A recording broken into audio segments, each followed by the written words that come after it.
Citizens, it's that time. You are officially in Alert Zone. Welcome to the Alert Zone TV. I'm the Wizard Uncle James. I would love for you to become an active citizen of the Alert Zone, and you can do that by following all the regulations. Subscribe button, bell so you get notified we drop fire content, giving the video like, sharing, all that good stuff. So, got the SD40 VE clear for YouTube. My home defense, and I wanted to go ahead on and just get right into it. Welcome to another episode of Never Again, the little docu-series we do here on the Alert Zone. I do have my microphone plugged up. Before I get started, I want to apologize to everybody about the videos over the weekend. It was my first time ever filming in an indoor range. I didn't have my microphone with me because I just happened to get caught off guard. It kind of wasn't a planned thing. I was able to get down to Texas and, take care of some stuff with my son. And, I took my daughter to the range so she can shoot her firearm, of course. And I just decided I was going to go ahead on and film it. So, that being said, let me go ahead on and get right into it. On this episode of Never Again, we are going to talk about the Nigerian schoolgirl kidnapping. This is a worldwide movement. I know I talk about a lot of what goes on here in America, but I'm going to be expanding.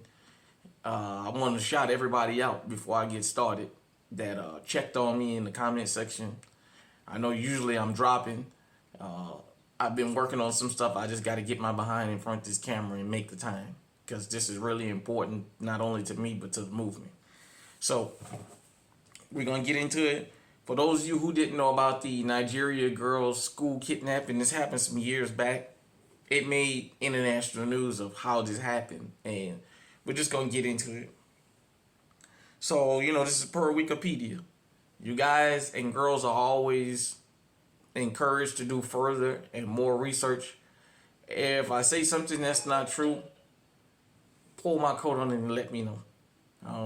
Even in my opinion pieces of this.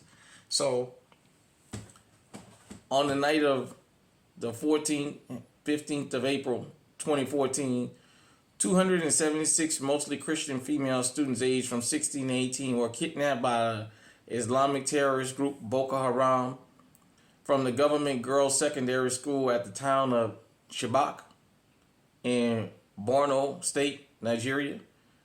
Prior to the raid, the school had been closed for 4 weeks due to deteriorating security conditions, but the girls were in attendance in order to take final exams in physics.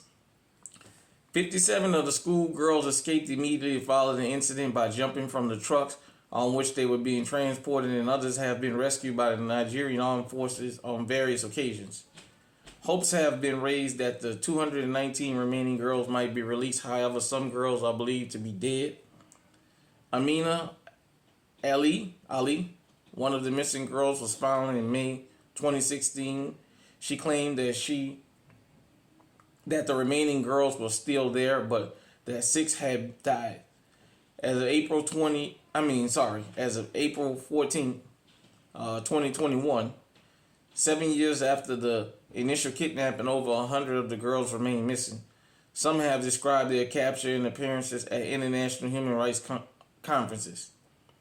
Boko Haram has used the girls as negotiating pawns in prisoner exchanges, offering to release some girls in exchange for some of their captured commanders in jail. The girls kidnapped in Chibok in 2014 are only a small percentage of the total number of abducted by Boko Haram. Amnesty International estimated in 2015 that at least 2,000 women and girls had been abducted by the group since 2014, of whom had been forced into sex slavery. Prune Nari, in collaboration with 108 of Owalo University and the family of the abducted girls, produced 108 clay head sculptures of the missing girls.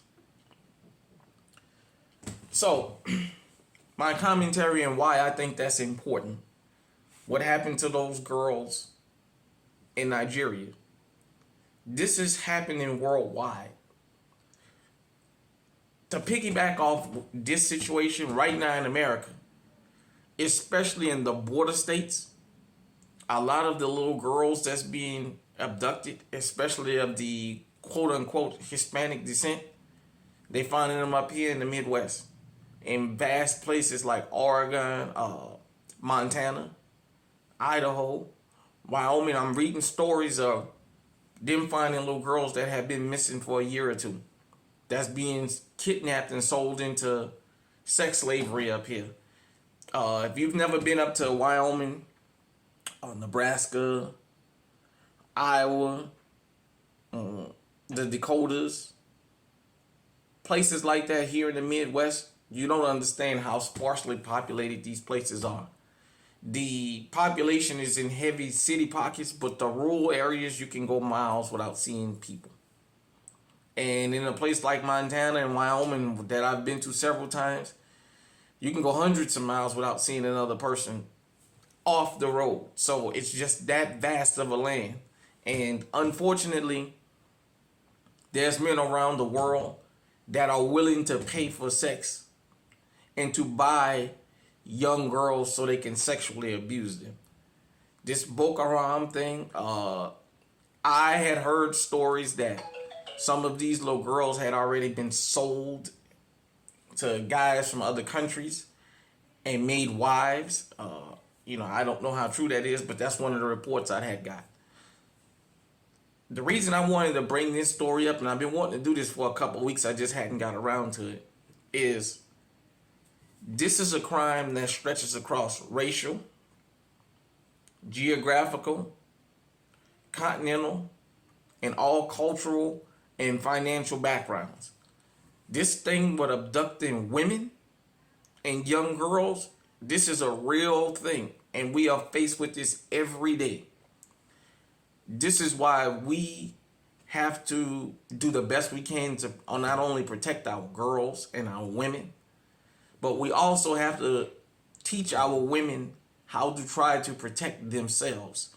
To the little girls that jumped off the trucks, they was willing to lose their lives rather than be transported to somewhere else. Shout out to the president of Gun Freak Nation for saying that you never leave the initial crime scene. You fight it out and let that be your last stand. So shout out to those little girls. We hope to have all the missing girls return. Well, they women now, back to their families. But I just wanted to do this because I just wanted everybody to understand this can happen to you. Don't ever think abduction can't knock on your door. There's no such thing as it don't happen in this neighborhood. This neighborhood is too safe. There's no, and this was a brazen act. But in most acts, the child abductors, they don't look like the pictures that the media has given us in our mind of what a child abductor should look like. This is how they're able to pull this off.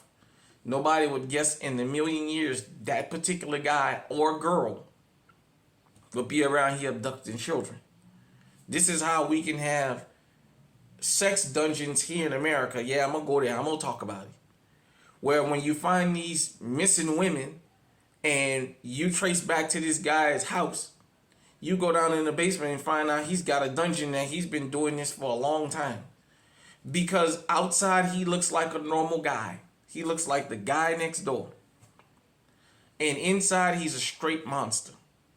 So let this be a cautionary tale to everybody. Child and female abduction wouldn't happen if there wasn't a market for it. These little girls were not just taken for prisoner exchange. These little girls were taken mainly for sex. And as sad as it is, don't you think there's not somebody out there on the dark web that wouldn't be willing to pay to have sex with your underage daughter?